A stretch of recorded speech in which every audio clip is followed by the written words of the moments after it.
Hola compañeros, hoy les venimos con la clase número 4 en el tema circuitos básicos de heladeras. Suscríbanse al canal, denle me gusta y hagan todos los comentarios que crean pertinentes. Comenzamos. Es un electrodoméstico que se conecta a la red eléctrica, viene montada de fábrica y cargada con gas refrigerante.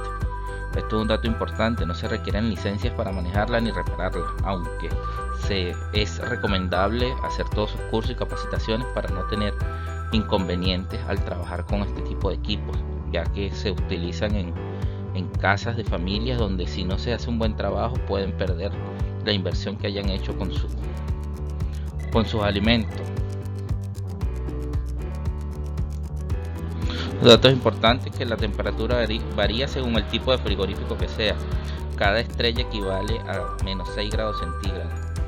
Obviamente si tiene una estrella fuera del recuadro indica que cumple con la norma europea de congelar 5 kilos de alimento a menos 18 grados en 24 horas. El poder de congelación de un frigorífico se mide en kilogramos de alimentos que se puedan congelar en 24 horas.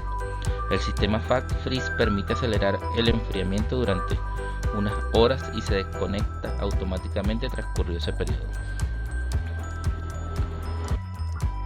Este es el tipo gráfico de explicación. Como le estaba indicando, bueno, aquí están los menos 6 que le permite congelar la cantidad de alimento, ¿okay? Por lo menos acá tenemos estas especificaciones. Los aparatos marcados con 4 estrellas son capaces de bajar temperatura en su interior hasta menos 18 grados centígrados. Los aparatos marcados con 3 estrellas son capaces de bajar su temperatura en interior menos 18 grados centígrados y mantener la comida hasta 3 meses como máximo refrigerante a menos 26 aproximadamente. Los aparatos marcados con 2 estrellas son capaces de bajar temperatura en su interior hasta menos 12 grados centígrados y mantener. Los aparatos marcados con 1 estrella son capaces de bajar la temperatura interior a menos 6 grados centígrados y solo permiten el mantenimiento de la comida durante 3 días como máximo. Los aparatos sin estrellas solo sirven para hacer cubitos de hielo, pero son incapaces de congelar la comida ni mantenerla. Todos esos son datos importantes que deben tener claros a la hora de explicarle a un cliente que desea comprar. Veamos con el consumo eléctrico, que va en función de las dimensiones del aparato, aunque es conveniente elegir un modelo que no tenga un alto consumo energético. Un modelo de 2 puertas tiene un consumo usual diario de 1,5 kW y un consumo mensual de 45 kW. Si el aparato cuenta con un sistema no-fro, entonces el consumo diario es de 2,25 y mensual de 67. Como recomendaciones de su uso pueden tener en cuenta lo siguiente, que es importante que le digan al cliente: no dejar la puerta abierta mucho tiempo, no guardar alimentos aún calientes, vigilar que no se almacene la escarcha, porque esto dificulta el funcionamiento y aumenta un consumo hasta un 20%. Desconectar el aparato si se va a ausentarse de manera prolongada. Evitar programar el termostato hasta posiciones que puedan hacer que el hielo bloquee el evaporador. Si se bloquea el evaporador, el hielo no se distribuye y empiezan los problemas, se dañan los alimentos. Al colocar los alimentos se tiene que tener en cuenta que el aire debe circular con libertad entre ellos. Debemos también enseñarle a nuestros clientes cómo colocar los alimentos para que no tengan problemas con estos. Los modelos convencionales disponen de un único compresor para el congelador y la heladera. Pueden ser de 1 puerta con un congelador de pequeño tamaño en su interior o de 2 puertas, en cuyo caso el congelador dispone de una puerta independiente y puede estar tanto en la parte superior como inferior. Su sistema de absorción de calor se hace por convección natural dentro del gabinete. Aquí están los componentes básicos de un sistema de refrigeración: el refrigerador, el termostato, el evaporador, congelador, condensador y compresor. Son los básicos de un freezer. Acá tenemos el sistema no-frost, que asegura una refrigeración hasta 3 veces mayor que un frigorífico convencional. El sistema consiste en un ventilador que impulsa el aire frío de forma constante y homogénea por el interior del congelador y del refrigerador por convección forzada. El resultado es una mejor distribución del frío y una refrigeración más rápida. Existen 2 tecnologías de frío para almacenamiento y conservación de alimentos: no-frost y convencional, también llamado frost o frío directo. Las ventajas del no-frost es que no se pegan los alimentos y no se hace escarcha. De esta forma no se descongela el sistema y los alimentos duran mucho más. Acá tenemos La descripción del sistema no-frost, que se comprende de un motor que enfría el congelador y de un ventilador que reparte el aire frío de forma homogénea. No genera escarcha porque la humedad no se condensa y además proporciona una mayor calidad de congelación, conserva mejor el sabor y las propiedades nutritivas de los alimentos. Solo debes preocuparte de guardarlos en recipientes bien cerrados para no deshidratarlos por el frío seco emitido. La tecnología no-frost refrigera y distribuye el aire frío más rápidamente en el interior gracias a las múltiples salidas de aire. Permite controlar el grado de humedad y evitar que se acumule la escarcha, sobre todo en las paredes o sobre los alimentos. Lo mejor de todo es que no requiere la descongelación periódica de ningún compartimiento. A diferencia de lo anterior, del sistema convencional, el frost o frío directo utiliza una placa generadora de frío en el congelador y otra en el refrigerador para lograr las diferentes temperaturas de cada uno de lo que requiere. Este tipo de congelador genera escarcha, lo que obliga a su descongelamiento periódico, que implica un mayor trabajo doméstico y mucho gasto de energía. Componentes principales, como acá los tenemos descritos: el evaporador, la línea de succión, el condensador, el filtro secador, el tubo capilar y el compresor.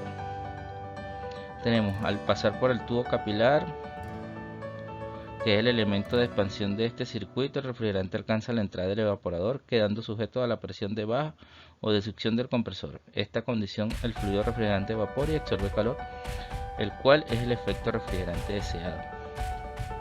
El fluido refrigerante absorbe el calor y evapora a lo largo del evaporador, donde su salida está en la fase gaseosa, a baja presión y temperatura, listo para ser succionado por el compresor.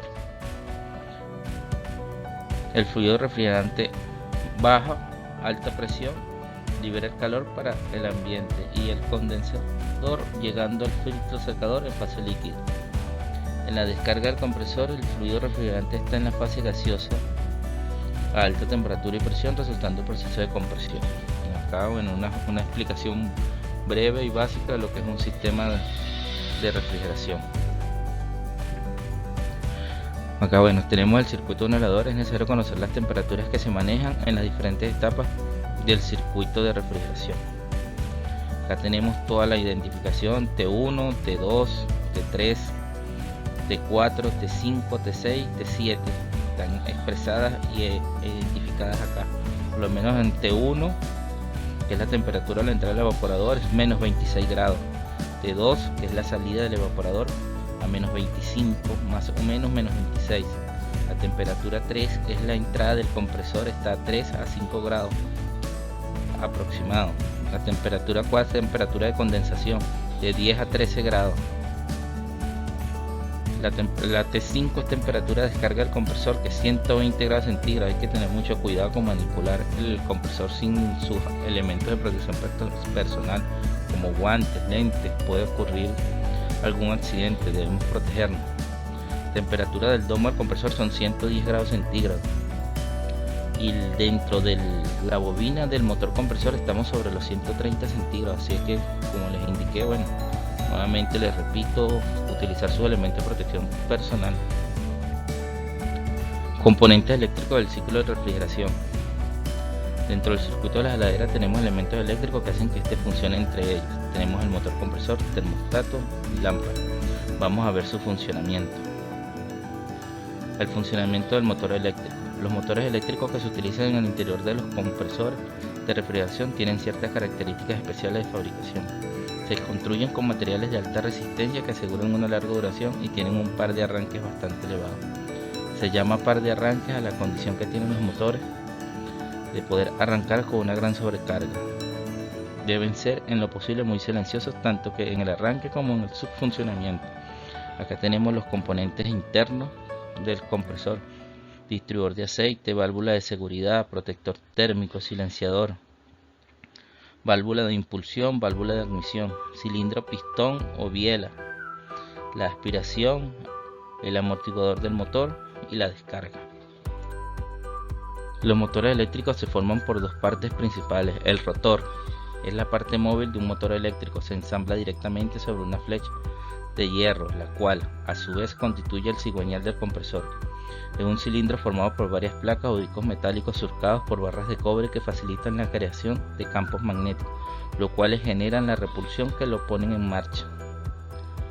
El par de arranque del compresor se calcula por la posición en que queda dispuesta la biela del pistón al detenerse el compresor. Las barras de cobre que surcan internamente el rotor facilitan un campo magnético creado por inducción, al cortarse los campos magnéticos generados por los embobinados del estator al circular la corriente eléctrica por ellos. El estator, la parte fija de un motor eléctrico, consta de una serie de láminas de hierro soldadas entre sí con una serie de surcos, en la que se encuentran entretejidos las bobinas o devanados, las cuales producen los campos magnéticos e introducen al rotor para poner en movimiento el rotor.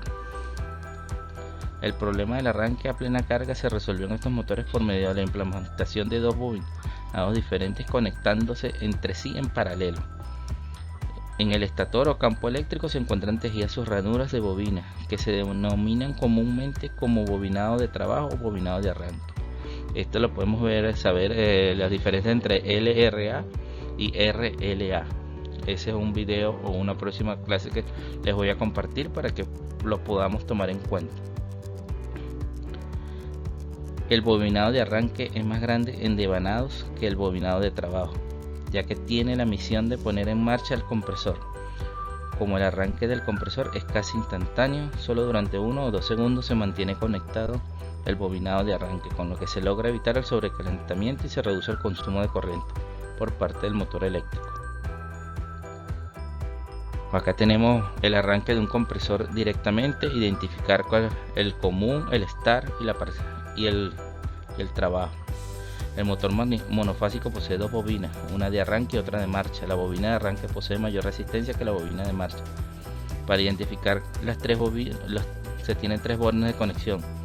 Si se miden la resistencia entre cada uno de ellos, se obtendrán 3 valores diferentes, como podemos observar en la imagen. El mayor valor es la suma de los dos bobinados, lo que estaría entre los puntos S y R, y el tercer punto será el punto común. Luego, el punto de mayor resistencia con respecto al común es el arranque. El punto de menor resistencia con respecto al común es la marcha. Acá los tenemos identificados. Siempre debe conectar la línea al punto común y la otra línea a la marcha, y hacer un puente entre marcha y arranque. Una vez haya arrancado el motor, se debe quitar el puente entre estos para evitar que se daños en el motor. Los relés de arranque. El relé de arranque del compresor hermético es un dispositivo que energiza la bobina de arranque y del motor y desconecta esta bobina después que el motor ha alcanzado su rotación normal de funcionamiento. El relé amperométrico posee los contactos normalmente abiertos. Cuando el motor del compresor es energizado, la corriente que pasa por la bobina del relé crea un campo magnético que atrae la armadura para arriba, proporcionando el cierre de los contactos y energizando la bobina del arranque del motor. Cuando el motor del compresor alcance la rotación de marcha, la corriente disminuye hasta el punto que en el campo magnético no tiene fuerza para mantener la armadura. Esta baja por la fuerza de gravedad, abriendo los contactos y consecuentemente desconectando las bobinas de arranque mientras la bobina del relé está desenergizada. Un relé PTC está formado por una pastilla de material cerámico. Este material posee la propiedad de aumentar la resistencia eléctrica cuando es calentado por la corriente que pasa a través de él. Durante el arranque el motor PTC está frío y con una resistencia electrónica baja consecuentemente. Conduce corriente a través de la bobina de arranque haciendo girar el motor. Esta corriente lo va a calentar haciendo que la resistencia aumente y la corriente disminuya a través de la bobina de arranque hasta tomarse prácticamente cero. Su uso es recomendado para refrigeradores y congeladores domésticos, donde el tiempo entre los ciclos de operación es suficientemente para que se enfríe el PTC y esté listo para un nuevo arranque. Con un multímetro se mide la escala en ohmios, su marca continuidad o el valor resistencia ónica del PTC, 115 volts de 3,5 a 6,5 ohmios y en 220 de 14 a 26. Estos son datos importantes que debemos tener para saber si el relé está bueno o malo. Tenemos que tomar todas las precauciones para así dar un buen diagnóstico. Circuito de refrigeración básico de una heladera. Aquí tenemos estas ventajas y desventajas de los tipos de relé: el amperométrico, no necesita enfriarse para operar y el tiempo de desconexión depende del arranque del motor. Son una de las ventajas. El PTC, la ventaja, no posee partes móviles, no se desgasta y no produce chispas.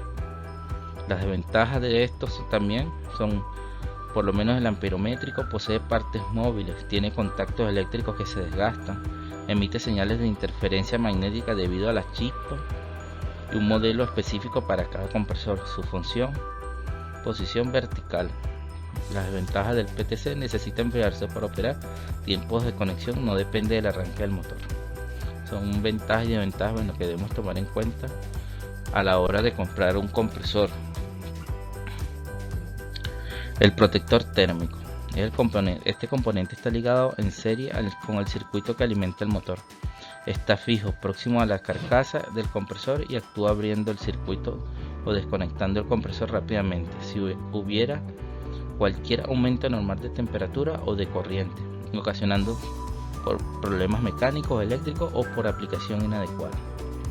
Un disco bimetálico dentro del protector sensible al exceso de temperatura o corriente, flexiona alejando su contacto y abre el circuito. Algunos protectores poseen una resistencia en serie en el disco, que son calentamiento. Ayuda a la apertura de los contactos en situaciones de aumento excesivo de la corriente eléctrica. Este es un dato importante que debemos tener: la conexión eléctrica entre el motor y el relé es la misma en ambos casos. Acá tenemos una foto de un compresor, la ubicación de las horneras, cómo van conectados en el sistema. Bueno, tenemos el relé PTC, ¿verdad?, de la bobina de arranque y bobina de marcha, y el protector de motor, como lo podemos ver acá en las imágenes. Este es un dato súper importante que debemos tener para saber qué tipo de relé utilizan nuestros compresores, ¿ok? Por lo menos si tenemos uno común, arranque marcha, ¿verdad?, en descripción de frente, en el medio, izquierda, derecha, eso utilizaría un relé amperométrico. Si tenemos un común, marcha, arranque, utiliza un relé PTC. Y si lo tenemos al revés, con el común abajo, ¿verdad?, que sería común, arranque, marcha, conjunto, relé térmico. Son datos importantes y una buena acotación para que sepamos qué tipo de relé comprar e identificar rápidamente el tipo de relé que utiliza nuestro compresor. Por lo menos, bueno, tenemos acá el fabricante Embraco nos presenta las diferentes combinaciones de elementos de arranque para la familia de compresores que ellos tienen. Para cada tipo de relé se debe usar el protector térmico adecuado. Son datos importantes que tenemos acá. El relé largo, utilizado solo en familias de los compresores PW. El protector térmico de 3/4 sin cordón. Tenemos los relés cortos, relés EM, M y los PTC.